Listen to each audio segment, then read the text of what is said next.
Hi friends, ఈ మధ్యకాలంలో Bhoodan lands గురించి చాలా ప్లేసెస్లో పేదల అక్కడ ఎవరైతే ఉంటున్నారో వాళ్ళందరినీ మనకు దశాబ్దాల తరబడి ఉంటున్న వాళ్ళందరినీ వాళ్ళను ఖాళీ చేయిస్తూ వాళ్ళ గుడిసెలు కూలగొడుతూ ఇవన్నీ జరుగుతూ ఉంది. ఈ మధ్య ఖమ్మం డిస్ట్రిక్ట్లో కూడా జరిగింది, ఇతర ప్లేసెస్ కూడా జరుగుతూ ఉన్నాయి. సో ఈ వీడియోలో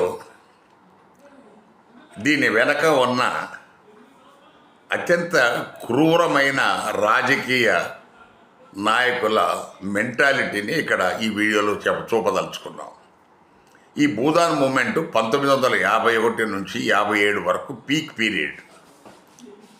మన వినోబా భావే గారు దగ్గర ఆయన 58,000 కిలోమీటర్లు 40,000 కిలోమీటర్లు ఆయన నడిచి 4.2 లక్షల నుంచి 4.5 లక్షల ఎకరాలు సేకరించాడు. ఆయన ఆ రోజులలో ఈ భూదాన్ మూమెంట్ ప్రధాన ఉద్దేశం ఏంటి?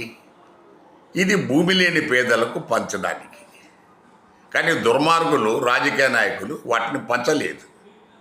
చాలా చోట్ల ఏదో పంచినట్టుగా నటన చేసి మనకు వాడిని మళ్ళా వాళ్ళ చేతిలోనే పెట్టుకొని ఈ భూదాన్ మూమెంట్లు ఎవరైతే దాతలు ఇచ్చారో వాళ్ళేమో దాతలు అన్యాయం అయిపోయారు, పేదలకైతే అవి అందలేదు.